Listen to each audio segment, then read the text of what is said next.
Assalamualaikum warahmatullahi wabarakatuh. Innal hamdalillah nahmaduhu wa nasta'inuhu wa nastaghfiruh wa na'udzu billahi min shururi anfusina was sayyiati a'malina. Man yahdihillahu fala mudhillalah wa may yudlil fala hadiyalah. Asyhadu an la ilaha illallah wahdahu la syarikalah wa asyhadu anna sayyidana Muhammad ibn Abdillah ballagha risalah wa addal amanah wa nasahal ummah wa jahada fillahi ta'ala haqqa jihadihi hatta atahul yaqin. Jamaah rahimani wa rahimakumullah wa hafidhakumullah jami'an.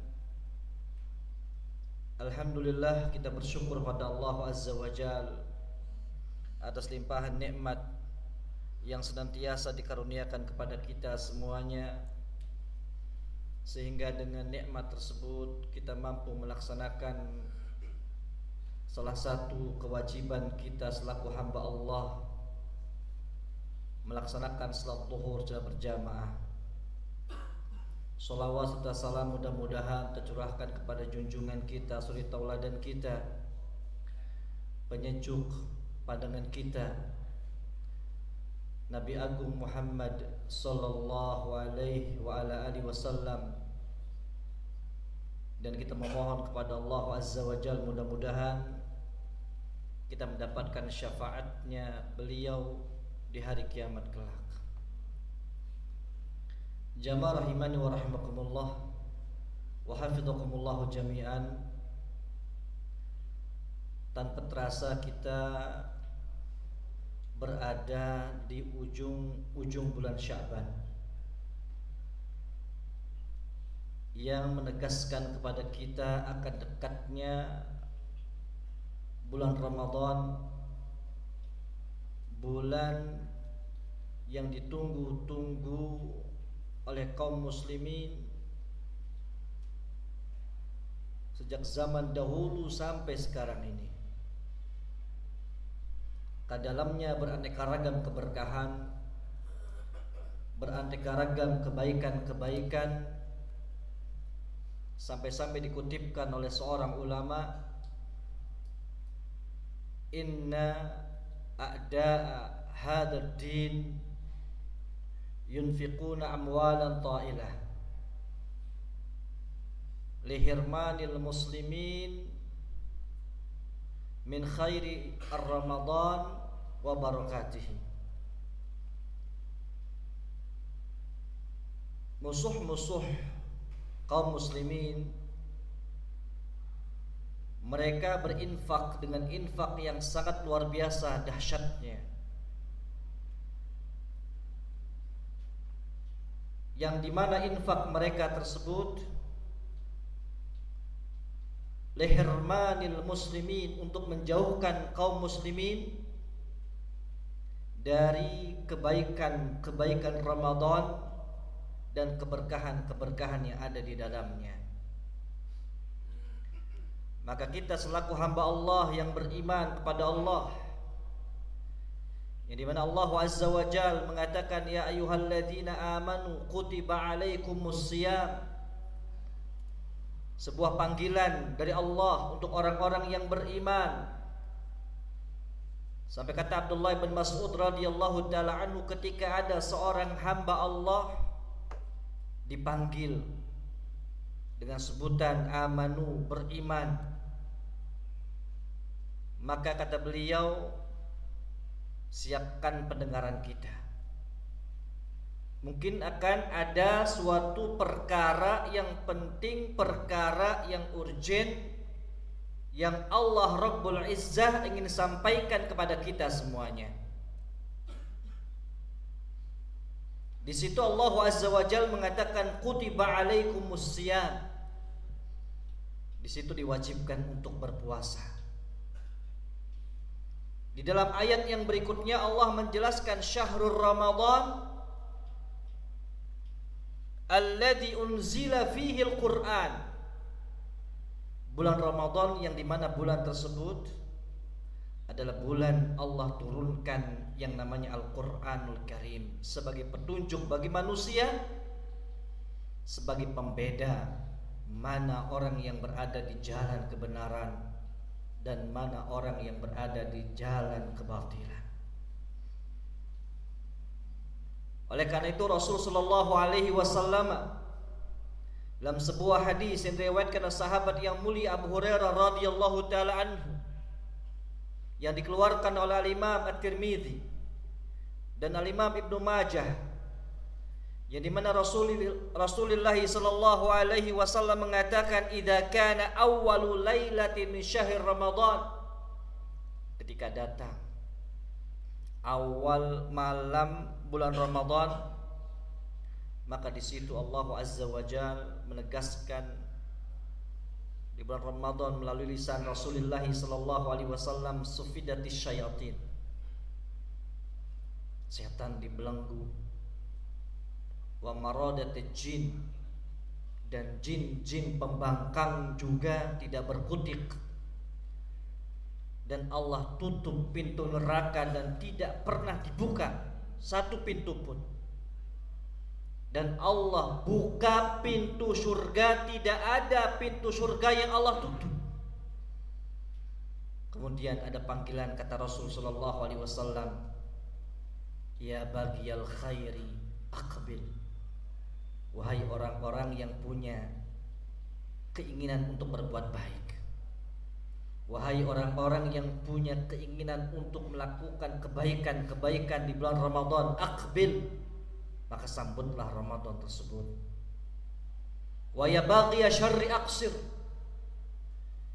orang yang senantiasa dominan kehidupannya penuh dengan dosa dan kemaksiatan, penuh dengan penyimpangan kepada Allah dan Rasulnya, Rasul mengatakan aksir, berhenti, stop, ini datang Ramadan. Sehingga ada sebuah pepatah mengatakan, laqad jaa ar-Rajab wa Sya'ban fala tusayyirhu Ramadan bil isyan. Ketika datang Rajab dan Sya'ban, jangan kau jadikan Ramadan itu sebagai bulan kita nanam yang namanya kemaksiatan kepada Allah Azza wa Jalla. Maka jamaah rahimani wa rahimakumullah wa hafidhakumullah jami'an, ada beberapa hal yang penting untuk kita pahami bersama agar penyambutan Ramadan itu kita termasuk orang-orang yang beruntung, bukan orang-orang yang merugi ketika menyambut Ramadan yang mulia tersebut. Poin yang pertama adalah kita senantiasa berdoa kepada Allah, mohon kepada Allah dengan cara kita berdoa kepada Allah sebelum datangnya Ramadan tersebut dengan mengatakan Allahumma ballighna Ramadan, ya Allah sampaikan kami kepada bulan Ramadan, dengan mengatakan pula Allahumma sallimni ila Ramadan wa sallim li Ramadan wa tasallamhu minna mutaqabbala. Ya Allah sampaikan kami kepada bulan Ramadan, ya Allah hadirkan Ramadan kepada kami, ya Allah terimalah amalan-amalan kami di bulan Ramadan. Itu disebutkan oleh Al-Imam Abu Yahya bin Abi Katsir atau Yahya bin Abi Katsir rahimahullahu ta'ala dalam menyambut Ramadan. Kemudian penting pula kita memohon kepada Allah untuk diberikan kekuatan. Berapa banyak orang yang ketika sebelum Ramadan sehat walafiat, berapa banyak orang ketika sebelum Ramadan dalam kondisi seger buger, tapi ketika dihadirkan Ramadan dia lemas, dia loyo. Maka jangan lupa untuk kita memohon kepada Allah dengan senantiasa kita mengatakan Allahumma inna ala siyami wal qiyam bima tuhibbu wa tarda. Ya Allah, bantulah kami. Ya Allah, tolonglah kami agar kami mampu melaksanakan qiyam dan siam di bulan Ramadan. Berapa banyak orang ketika Ramadan itu tidak berpuasa padahal dia mampu untuk berpuasa. Berapa banyak orang yang mampu melaksanakan ibadah, salat, tarawih dan sebagainya, tapi ternyata Allah jadikan dia tidak mampu untuk melakukan itu semuanya. Maka minta tolong kepada Allah Azza wa Jalla. Atau bahkan bisa jadi dia tidak ditolong oleh Allah karena dosa dan kemaksiatan dia. Maka pernah dikatakan oleh Imam Fudail bin Iyad rahimahullahu taala, beliau mengatakan, fa illam taqdir 'alal qiyami fil laili was siyami fin nahar fa innaka mahrumun mukabbalat khati'atuk. Ketika kau tidak mampu untuk melakukan qiyamul lail, qiyamul Ramadan, ketika kau tidak mampu untuk melaksanakan puasa Ramadan, fa innaka mahrum, sejatinya kamu dalam kondisi terhalang dari kebaikan. Sejatinya kamu dalam merugi, mukabbal dan terbelenggu. Kabbalat ka khati'atuka, yang membelenggu kamu adalah dosa dan kemaksiatan kita. Ketika kita salat berat rasanya, maka itu disebabkan karena dosa dan kemaksiatan kita. Ketika kita berat puasa, maka jadinya itu juga disebabkan karena dosa dan kemaksiatan kita. Kalau kita lihat terjadinya perang Badar, terjadinya penaklukan kota Mekkah, dan beberapa kejadian-kejadian di zaman Rasul Shallallahu Alaihi Wasallam, bahkan disebutkan ketika proklamasi, ada yang mengatakan itu di bulan Ramadan. Sebuah hal yang sangat luar biasa memberikan motivasi Ramadan itu. Ketika ada yang mengatakan naumus shaim ibadah, tidurnya orang yang berpuasa adalah ibadah. Wasumtuhu tasbih, diamnya adalah tasbih. Maka orang tertidur. Ketika ditanya kenapa banyak tidur di Ramadan, ibadah. Padahal ada yang lebih penting dibandingkan itu semuanya. Ada orang yang no comment, tidak mau berkomentar, tidak mau berbicara ketika dikatakan wasumtuhu tasbih. Ternyata diamnya itu tasbih. Padahal ada orang ketika dia berbicara justru menghadirkan sebuah kebaikan. Maka hal-hal yang seperti ini yang menghadirkan sebuah kemalasan, maka ini harus berubah. Dan kita memohon kepada Allah dengan dikuatkan untuk melaksanakan qiyam wasyam dengan apa yang Allah cintai dan Allah ridhai.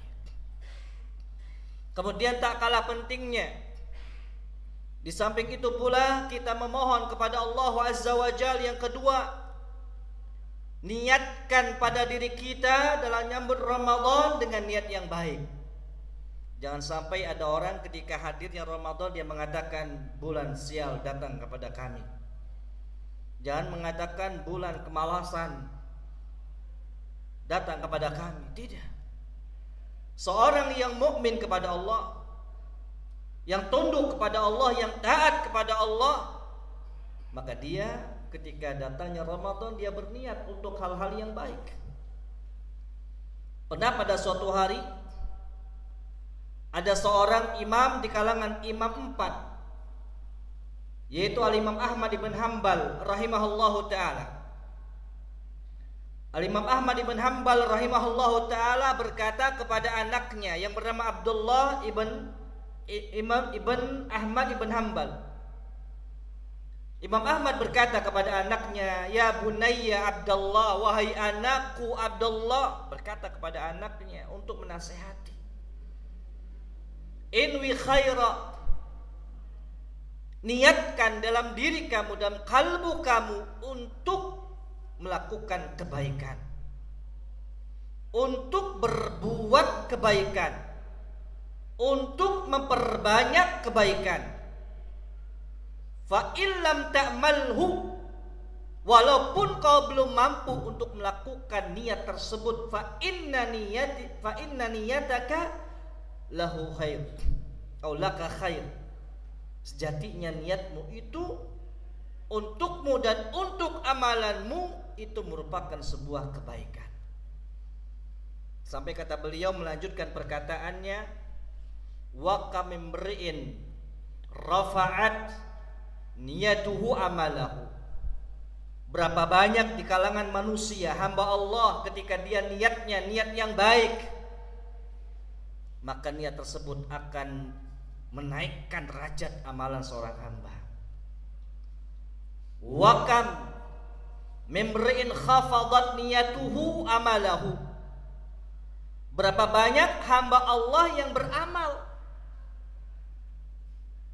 yang dimana ternyata amalannya tersebut khafadat niyatuhu, niatnya rendah.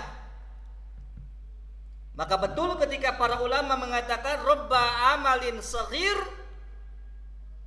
tu'addimuhu niyah. Berapa banyak amalan sederhana kecil, ternyata amalan tersebut agung di sisi Allah disebabkan karena niatnya. Wa robba amalin kabir tusaghiruhu niyah. Dan berapa banyak amalan yang besar, agung di pandangan manusia, tusaghiruhu niyah, ternyata dijadikan kecil oleh niat tersebut karena dia tidak melihat terkait dengan niat tersebut. Maka jamaah rahimani wa rahimakumullah, terus dalam kalbu kita, dalam hati kita untuk senantiasa menguatkan amalan dengan niat yang baik. Niat secara global dengan cara kita berniat kepada Allah, untuk Allah, agar kita mampu melakukan kebaikan-kebaikan yang ada. Niat yang spesifik, kita mohon kepada Allah melakukan puasa, sedekah, qiyamul Ramadan dengan hal-hal yang baik. Kemudian poin yang terpenting yang ketiga adalah jadikanlah segala apa yang kita lakukan itu khususnya untuk perbaikan diri sendiri. Karena ketika seorang beramal, sejatinya dia sedang memperbaiki diri sendiri. Ketika seorang salat, ketika seorang berpuasa, ketika orang bersedekah, sejatinya dia sedang memperbaiki diri sendiri. Faman absara falinafsi. Barang siapa yang senantiasa melihat akan amalannya itu bermanfaat bagi dirinya, maka itu akan menghadirkan kebaikan bagi dirinya. Maka jamaah rahimani wa rahimakumullah, jadikanlah ketika kita beramal, kita kembalikan amalan tersebut untuk kebaikan diri kita sendiri sebelum orang lain. Kemudian yang keempat, di dalam menyambut Ramadan, agar kita mendapatkan keberuntungan di dalamnya, yaitu kita mulai untuk membaca kembali hukum-hukum terkait dengan yang namanya Ramadan. Ahkamus siyam, hukum-hukum berpuasa. Jangan sampai ada orang yang berpuasa ternyata tidak sholat. Jangan sampai ada orang berpuasa mengutamakan sholat taraweh dibandingkan sholat isya. Tarawehnya getol, tarawehnya rajin, tetapi dia tidak sholat isya. Padahal sholat isya hukumnya wajib, sholat taraweh hukumnya sunnah. Maka seorang yang punya ilmu, dia betul-betul menjaga sholat 5 waktu, dan dia melaksanakan sholat taraweh karena itu merupakan sebuah rahmat dari Allah. Orang yang tidak pernah qiyamul lail, Allah jadikan qiyamul lail itu setelah sholat isya, supaya betul-betul menikmati di dalam qiyamul Ramadan tersebut. Ada juga orang ketika dia berpuasa tapi tidak tahu yang membatalkan puasa. Padahal hakikatnya yang membatalkan puasa itu hanya 3 perkara yang besar. Yang pertama makan, yang kedua minum, yang ketiga bergaul dengan istri ketika di siang hari Ramadan. Itu saja. Maka ketika Allah Azza wa Jalla mengatakan dalam hadis qudsinya, kullu ibni Adam lahu wa yudha'af, setiap amal ibnu Adam untuknya dan akan dilipat gandakan. Kemudian setelah itu Allah mengatakan illa shaum fa innahu li wa ana ajzi bihi, kecuali puasa. Puasa untukku dan aku akan yang memberikan pahalanya. Kemudian Allah Azza wa Jalla menegaskan kenapa puasa ini tidak dijelaskan berapa kelipatan pahalanya, tetapi Allah mengatakan hanya untukku. Kemudian Allah memberikan sebuah alasan, taraka ta'amahu wa syarabahu wa syahwatahu li ajli. Dia meninggalkan makanan yang halal di siang hari. Dia meninggalkan minuman yang sejatinya itu dihalalkan kepadanya, tetapi karena kondisi dia berpuasa dia tinggalkan. Dan juga dia tinggalkan untuk bergaul dengan istrinya di siang hari dari mulai terbit fajar sampai terbenamnya matahari, li ajli, untukku. Maka ini perlu untuk kita pahami bersama. Jangan sampai kita salah terkait dengan hal-hal yang membatalkan puasa.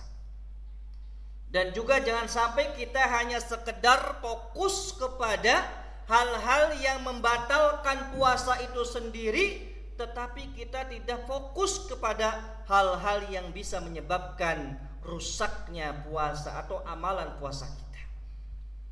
Jadi ada yang batal puasanya, ada yang rusak amalan puasanya. Bagaimana rusak amalan puasanya? Bisa jadi dia dengan bertikai dengan saudaranya, mencaci saudaranya, menghibah saudaranya, kemudian mentolimi saudaranya, mengambil harta saudaranya ketika dia berpuasa. Itu menyebabkan pahala puasa dia tidak menjadi sempurna, walaupun sejatinya dia tidak batal puasanya. Jamaah rahimani wa rahimakumullah wa hafidhakumullahu jami'an. Ini poin-poin yang penting di dalam kita menyambut bulan Ramadan, dan kita senantiasa terus berdoa kepada Allah Azza wa Jalla untuk dihadirkan Ramadan kepada kita, dan terus kita berdoa kepada Allah untuk dipertemukan dengan bulan Ramadan, dan kita pun siap untuk senantiasa melaksanakan apa yang Allah perintahkan dengan penuh kegembiraan dan sukacita. Qul bifadlillah wa birahmatihi falyafrahu. Katakan kepada mereka Muhammad, dengan keutamaan Allah, dengan rahmat dari Allah, maka berbahagialah, maka bergembiralah, maka bersukacitalah. Jamaah rahimani wa rahimakumullah, ini mungkin yang bisa kami sampaikan, mudah-mudahan bermanfaat untuk kami pribadi dan jamaah semuanya. Wallahu ta'ala a'lamu bisawab. Subhanakallahumma bihamdika asyhadu an la ilaha illa anta astaghfiruka wa atubu ilaik. Assalamualaikum warahmatullahi wabarakatuh.